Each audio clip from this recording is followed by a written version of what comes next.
할렐루야. 우리 찾으시는 교회 함께 예배하는 우리 성도들과 또 온라인으로 함께 예배하는 모든 성도들의 가정에 주의 평안이 가득하시기를 축복합니다. 오늘은 하나님의 말씀 본문을 중심으로 마음의 쿠션이라는 제목으로 하나님의 말씀을 전할 때 은혜의 시간이 되기를 소망합니다. 우리 서로를 이렇게 인사하겠습니다. 제가 마음의 쿠션으로 당신을 품겠습니다. 제가 마음의 쿠션으로 당신을 품겠습니다. 책 한 권을 또 소개합니다. 쿠션이라는 책인데요. 이 책은 소설 형식으로 되어 있는데 가정과 직장에서 사람과의 관계를 잘 못하는 한 사람이 지혜로운 사람과 만남을 통해 그 어려움을 잘 극복한 과정을 그린 아주 재미있는 책입니다. 이 책에 등장하는 주인공의 이름은 한바로입니다. 왜 바로냐고요? 똑바로 살아라 라는 부모의 바람이 이름 속에 담겨져 있었고요. 또 배다른 동생이 하나 있는데 이름은 한위로. 늘 위로 향하여 열심히 달려가라는 뜻으로 이제 부모님이 지어준 이름이겠죠. 책에 나오는 이름이 참 재미있습니다. 주인공 이 한바로 씨가 주인공인데 문제는 이 한바로 씨는 이름 그대로 바로 반응하는 것이 문제입니다.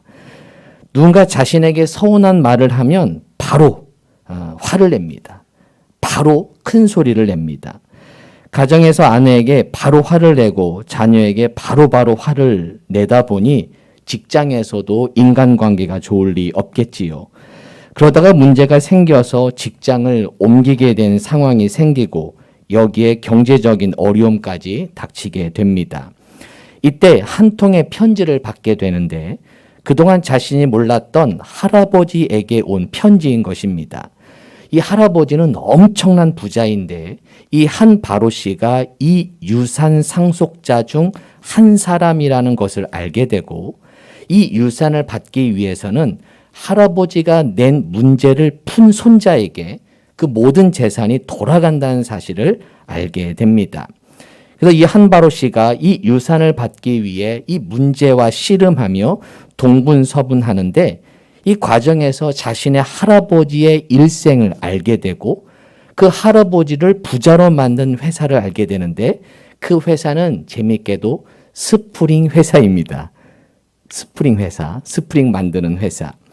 이 할아버지는 처음 단신으로 미국에 왔을 때 이 할아버지 역시 사람들과 관계하는 법을 몰라 가족들과 직원들을 힘들게 합니다. 하지만 스프링 회사를 운영해 가면서 스프링에 대해 연구하게 되고 그에 따라서 우리 마음에도 스프링 같은 쿠션이 필요하다는 것을 깨닫게 됩니다. 그 이후 그의 삶이 달라지게 되고 사람들과의 관계가 좋아지면서 세상에 영향력을 가진 존재가 되고 거액의 부자가 됩니다. 이 책에서 할아버지에 대해 알아가면서 이 한바로 씨가 자신을 돌아보게 되죠. 자신에게 무엇이 문제인지를 찾게 되고 그러면서 사람과의 관계가 회복되는 과정을 그린 책이 이 쿠션이라는 책입니다.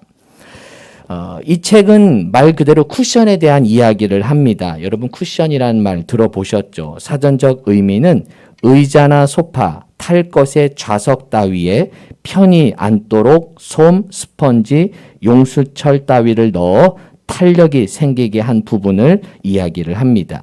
즉 충격을 완화시켜주는 것이 쿠션이죠. 사람마다 자극과 반응 사이에 마음의 쿠션이 존재합니다. 자극과 반응 사이에 쿠션이 존재하는 거죠. 이 마음의 쿠션이 얇은 사람은 바로 반응을 하게 됩니다. 자, 저를 한번 보시면 누군가 제 손등에 손을 눌렀어요. 손등에 제 손등을 누르면 자극이 들어오겠죠. 이때 사람들은 반응합니다. 근데 마음의 쿠션이 얇은 사람은 바로 반응을 하겠죠. 기분 나빠. 왜 만져? 하면서 바로 반응을 나타낼 겁니다. 그런데 자극과 반응 사이에 쿠션이 두꺼운 사람은 이런 자극이 들어와도 바로 반응하지 않아. 왜? 쿠션이 있다 보니까 자극이 들어올 때 그 자극에 대해서 좀 생각할 시간을 갖게 되는 거죠. 여유가 있게 됩니다. 바로 반응하지 않게 되는 거죠. 강한 자극이 들어와도 상처받지 않아요. 왜? 마음의 쿠션이 이 자극을 부드럽게 받아주기 때문입니다. 마음의 쿠션으로 자극을 충격 없이 내 마음으로 받은 후에 부드럽게 상대방에게 반응하니까 사람과의 관계도 좋아지게 되는 거죠. 상처를 받지도 주지도 않고 실수가 적어지게 됩니다. 저희 부부도 이 책을 예전에 소개받고 읽고 훈련을 한 적이 있는데 한 번은 저와 아내가 스케줄 때문에 한 번 꼬인 적이 있어요. 근데 제가 순간 화가 나는 거예요. 또 아내도 자세하게 자신에 대해 설명해 주지 않고 하니까 본인도 화가 난 거죠. 서로 화가 났는데 그때 서로 반응하지 않았습니다. 잠시 생각을 하는 거죠. 마음의 쿠션을 생각하며 반응을 하기 시작하는데 저는 아내의 입장을 생각하게 되고 아내도 제가 그럴 수밖에 없었던 이유를 알게 되면서 화를 내지 않고 서로 기분 좋게 풀어간 적이 있습니다.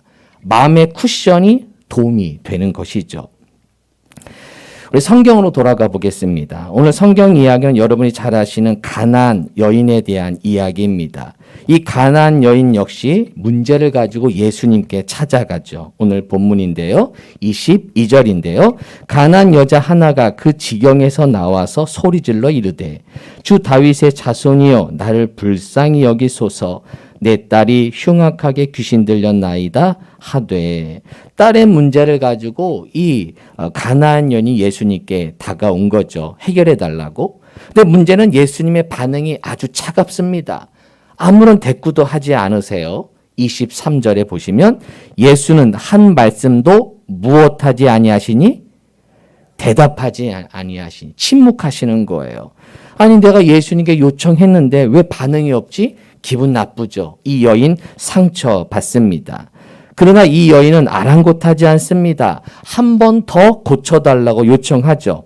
그런데 예수님 말씀 더 마음에 상처받습니다. 24절 말씀 24절 예수께서 대답하여 이르시되 나는 이스라엘 집에 잃어버린 양 외에는 다른 데로 보내심을 받지 아니하였노라 하시니 나는 이스라엘 백성 즉 유대인을 위해 왔지 너 같은 가나안 여인 이방 여인을 위해 시간 쓸 시간 없어 거절하시는 겁니다.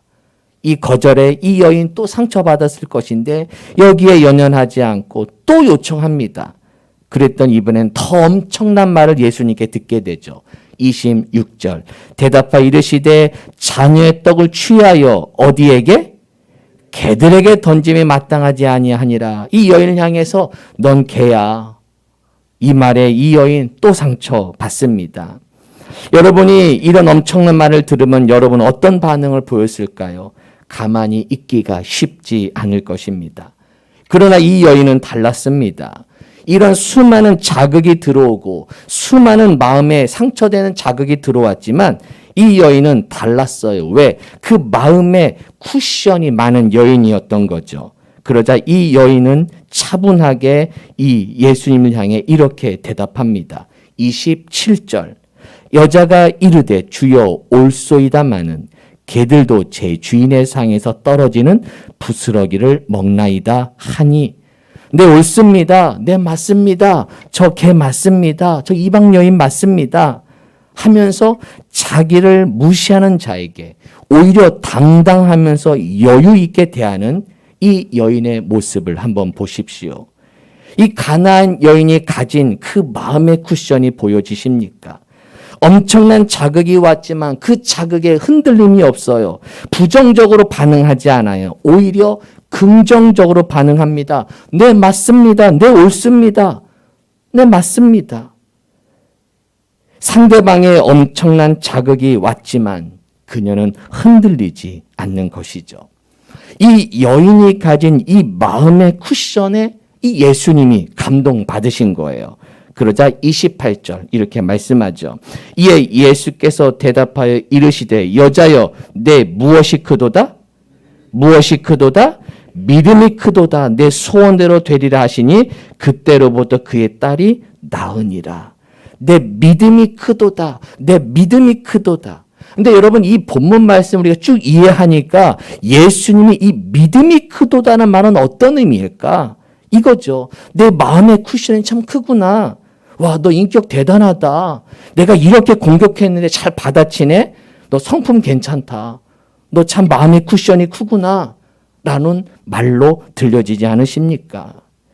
여러분 믿음은 성품입니다. 믿음은 성품입니다. 시작. 믿음이 무엇이라고요? 우리는 믿음하면 기도하는 것으로 알아요. 믿음하면 예배하는 것으로 알아요. 그래서 기도를 많이 하고 예배 많이 하면 저 사람 믿음 좋아 라고 이야기합니다. 그러나 더 정확한 표현은 예배와 기도 같은 경건 생활은 믿음이 아니라 믿음에 이르는 길이에요. 믿음으로 가는 수단인 거예요. 이런 예배, 기도, 우리가 하는 경건 생활 모두는 목적이 아닙니다. 그것은 수단인 거예요. 즉 우리가 경건 생활을 하고 즉 예배하고 기도하고 말씀 보고 성경 읽고 하는 또 큐티하는 이 모든 것들은 믿음의 목적이 아닌 수단입니다. 믿음에 이르게 하는 길인 거죠. 근데 이것을 착각하다 보니까 기도 자체가 목적이다 보니까 기도 많이 했어? 오케이, 믿음 좋아, 끝. 예배 많이 드렸어? 예배가 목적인 거예요. 예배 많이 했네? 나 믿음 완료했어, 끝. 아닌 거예요. 경건 생활은 바로 이 믿음과 기도 같은 영적 훈련을 통해 내가 달라지고 변화되어 하나님의 성품을 닮은 성숙한 그리스도인이 되는 것, 이것이 목적이 되어야 하는 것입니다. 할렐루야.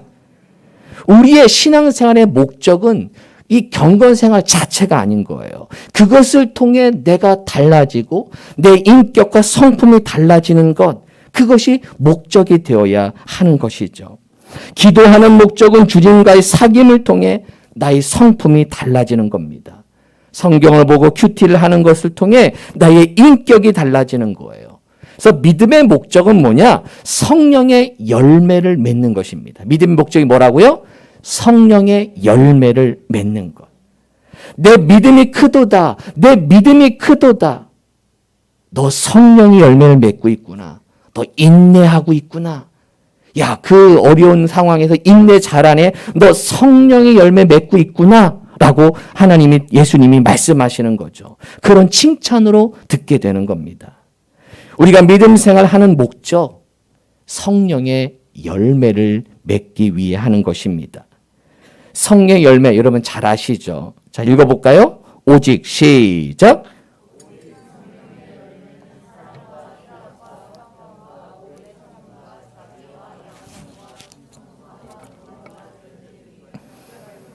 금지할 법이 없느니라. 아멘. 하나하나 의미 한번 보세요. 사랑, 희락, 화평, 오래 참음, 자비, 양선, 충성, 온유, 절제. 이게 다 성품인 거예요. 성품. 그래서 성령의 열매가 중요해요. 우리 옛날에 한국교회는 성령의 은사를 강조했어요. 여러분, 은사는 도구입니다. 그것도 역시 그 은사는 도구지 그건 인격의 열매가 아니에요. 은사자들 중에 오히려 성품이 열매가 없는 분들도 많아요. 네. 은사와 성품은 달라요. 은사와 열매는 달라요. 은사를 통해 은사는 교회를 세우고 영적 싸움을 이기는 도구이지만 그것을 통해 성품을 하나님의 성령 열매를 맺어야 되는데 은사에서 끝나는 분들이 많아요. 나 이런 은사 받았어. 끝. 아니에요. 그 은사를 통해 내가 하나님의 일을 감당하면서 성령의 열매를 맺어야 되는 거예요. 할렐루야. 그래서 우리가 추구하는 믿음 생활의 목적, 믿음의 목적, 그것은 바로 성령의 열매를 맺는 것입니다. 성령의 열매는, 믿음의 목적이 뭐라고요? 성령의 열매를 맺는 것. 이게 우리의 믿음의 목적이 되는 거예요. 기도하는 것, 예배하는 것, 이것을 통해 모든 경건 생활을 통해 우리는 성령의 열매, 성품의 열매, 이 인격의 열매를 맺어지기를 축복합니다. 그래서 이러한 성령의 열매를 맺게 되면 사람들이 그 사람을 따르게 돼 있어요.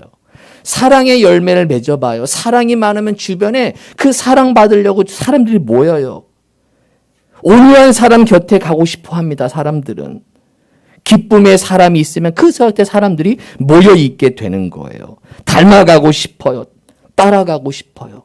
그래서 리더십인 겁니다. 리더십. 성품은 리더십이에요. 성품은 리더십. 리더십은 영향력이라고 우리가 보통 말하는데 따르게 만드는 힘이에요. 그러니까 진정한 리더십은 성품인 거예요. 성품. 어떤 조직사회에서 생활하신 분들 아실 거예요. 어떤 상사를 따르고 싶으십니까? 실력 있다고, 지위가 높다고 따라가지 않아요. 물론 그 앞에서는 따르는 척하죠. 진정한 리더는 인격을 갖추고 성품을 갖춘 리더를 사람들은 따르게 되는 것이죠. 지위가 리더십을 주지 않아요. 여러분이 가진 직분이 리더십을 주지 않아요. 성품이 리더십을 만드는 겁니다. 할렐루야. 내가 어떤 성품을 가지냐, 어떤 인격을 가지냐, 어떤 마음의 쿠션을 가진 자에 따라서 그 사람의 리더십이 만들어지는 것이죠. 오래된 책이긴 한데 이 한홍 목사님이 지은 책 가운데 칼과 칼집이란 책이 있습니다. 칼과 칼집. 이 땅에 어떤 그 리더십을 말해주는 책인데 참 좋은 책입니다. 이 책에서 말하는 것은 리더들은 실력과 함께 성품도 좋아야 한다는 거예요. 그래서 이 실력은 칼이라면 성품을 칼집이라는 거예요. 칼집.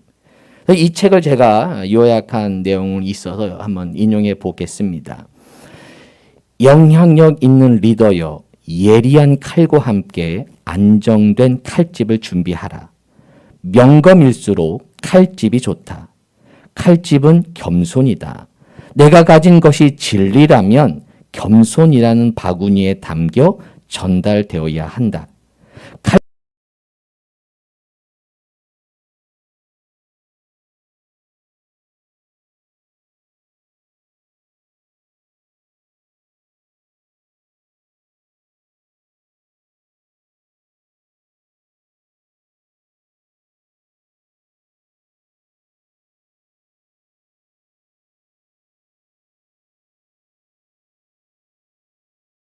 하다. 그렇습니다. 실력은 좋은데 칼은 좋은데 성품이 좋지 않아서 칼집이 없어서 그 칼이 오히려 자신을 아프게 합니다. 그렇죠? 아무리 칼이 좋으면 뭐예요? 칼집이 없으면 그 칼은 수많은 사람을 오히려 더 아프게 하고 다른 사람의 위협이 되는 칼이 되는 것이죠. 바로 우리의 실력과 함께 칼집, 성품과 인품도 좋아야 한다는 것이죠. 자, 우리 교회 임원들이 이렇게 칼도 좋아야 되지만 실력도 좋아야 되지만 칼집도 성품도 좋은 임원들로 성장할 줄로 믿습니다. 임원들은 칼집이 좋아야 돼요. 칼집이. 칼만 좋은 임원 가장 위험합니다. 자기 잘난 맛으로 살다가 결국 그 칼로 다른 사람을 다 죽일 수 있고 힘들게 상처를 줄 수 있기 때문에 그렇습니다. 저는 앞으로 우리 찾으시는 교회를 목회함에 있어서 임원을 세울 때 저는 칼집을 볼 겁니다. 칼보다는 칼집을 먼저 볼 겁니다. 실력보다는 성품을 더 먼저 볼 것입니다. 성경 조금 몰라도 괜찮습니다. 조금 부족해도 괜찮습니다. 사회적인 지식, 지위 좀 못해도 괜찮습니다. 성품이 좋으면 하나님은 그 사람을 쓰십니다. 성품이 좋으면 실력은 연단하고 배우면 됩니다. 조금 부족하면 훈련하면 됩니다. 성품이 훈련되지 않으면 칼집이 완성되지 않은 상태에서 칼만 예리하면 오히려 그 칼이 오히려 교회를 무너뜨리고 오히려 교회를 성도들을 상처 주는 경우를 많이 봅니다. 오히려 칼이 좀 둔해도 괜찮습니다. 칼집이 튼튼한 임원, 칼집이 튼튼한 성도야말로 건강한 성도인 것이죠. 성품이 리더십이기 때문에 그렇습니다. 사랑하는 성도 여러분, 우리 교회는 제가 기초공사 중이라고 말씀을 드렸습니다. 교회를 세워나가고 교회의 믿음 생활의 하나하나 가장 기초부터 우리는 배우고 훈련해야 합니다. 여러분 기억하시길 바랍니다. 믿음 생활, 경건 생활 자체가 목적이 아닙니다. 우리가 예배하고 찬양하고 기도하는 것, 그것 자체가 목적이 아닙니다. 그것을 통해 바로 내가 그 다음 단계로 넘어갈 수 있어야 합니다. 기도를 통해 더 성품의 변화, 예배를 통해 인격의 변화, 우리가 말씀을 공부함을 통해서 성령의 열매를 맺는 그 다음 단계까지 갈 수 있어야 하는 것이죠. 성령의 열매, 사랑, 희락, 화평, 오래 참음, 자비, 양선, 충성, 온유, 절제. 이 경건 생활을 통해 여러분 성령의 열매를 맺기를 축복합니다. 경건 생활을 통해 성령의 열매를 맺겠습니다. 시작. 경건 생활을 통해 성품이 달라지겠습니다. 경건 생활을 통해 마음의 쿠션이 넓고 두꺼운 사람이 되겠습니다. 할렐루야. 이런 분들이 되기를 결단하길 축복합니다. 주님께서 그러한 믿음의 일꾼으로 세워주실 줄로 믿습니다. 성령의 열매는 내가 맺히는 게 아니에요. 내가 맺고 싶어 맺는 게 아니라 주님이 도와주셔야 돼요. 주님이 맺도록 날 이끌어 주셔야 돼요. 우리의 성품이 주님을 닮아가도록 주님의 은혜로 나를 붙잡아 주셔야 되는 겁니다. 사랑하는 성도 여러분, 바람이 있다면 마음의 쿠션을 많이 준비할 수 있기를 축복합니다.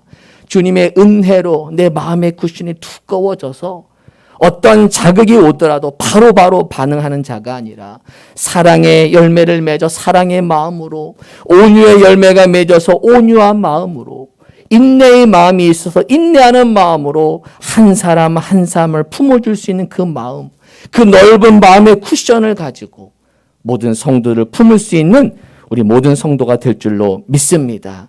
그렇게 변화시켜 주실 줄로 믿습니다. 우리 찾으시는 교회 모든 성도들이 이런 마음의 쿠션이 넓은 주의 성도가 될 줄로 믿습니다. 우리 서로 이렇게 다시 한번 인사할까요? 제가 넓은 마음의 쿠션으로 당신을 품겠습니다. 할렐루야. 그렇게 하실 거죠? 그런 은혜가 있을 줄로 믿습니다. 우리 찾으시는 교회는 모든 성도들이 믿음 생활을 열심히 하면 할수록 그 경건 생활이 목적이 아니라 그것을 통해 인격이 달라지고 마음의 쿠션이 넓어지고 더 두꺼워짐을 통해 인격과 성품이 달라지는 성령의 열매를 맺게 될 줄로 믿습니다. 우리 자녀들을 축복하면서 우리 자녀들도 하나님, 우리 자녀들이 마음의 쿠션이 넓어지고 두꺼워지는 성숙한 자녀들로 되게 하여 주옵소서. 힘들 때마다 바로바로 부모님께 화내는, 짜증내는 자녀들이 아니라 성숙해 가면, 나이가 들면 들수록 마음의 쿠션이 넓어져서 두꺼워져서 어떤 자극이 오더라도 그 마음으로 잘 품어내는 인품 있는 자녀들로 성장할 줄로 믿습니다. 그러면 조금 사회생활 부족해도 성공해요. 그렇죠? 우리 성도님들 알잖아요. 인격이 되면 조금 실력 부족해도 시간이 지나면 성장하게 됩니다. 관계가 승리하는 것이죠. 우리 자녀들이 이런 마음의 쿠션이 넓은 자녀들, 그래서 사회에서 실력도 좋겠지만 칼만 예리한 자녀가 아니라 칼집도 좋아서 겸손과 인내와 사랑의 마음이 많아서 그 모두를 품고 달려가는 우리 교회학교 자녀들이 될 줄로 믿습니다. 그렇게 변화되어 하나님께 영광 돌리는 우리 모든 성도들과 주의 자녀들 되시기를 주님의 이름으로 축원합니다. 아멘. 기도하겠습니다. 하나님, 우리에게 넓은 마음, 두꺼운 마음의 쿠션을 주셔서 어떠한 자극, 어떠한 시험, 어떤 악한 영이 우리를 공격한다 하더라도 믿음의 쿠션으로, 마음의 쿠션으로, 성령의 열매로 그 모든 걸 잘 받고 오히려 반응할 때는 더 기쁨의 반응, 긍정적인 반응, 소망을 가진 반응으로 이 사회에, 우리 교회에서 쓰임받는 주의 일꾼들 다 될 수 있도록 축복하여 주옵소서. 우리 자녀들도 마음의 쿠션이 넓은 자녀로 세워주셔서 나이가 들어가면 들어갈수록 넓은 인격을 성숙하는 주의 자녀들 되어서 실력과 함께 성품도 세워지는 우리 찾으시는 게 모든 주의 자녀들 다 될 수 있도록 축복하여 주옵소서. 예수님의 이름으로 기도하옵나이다. 아멘.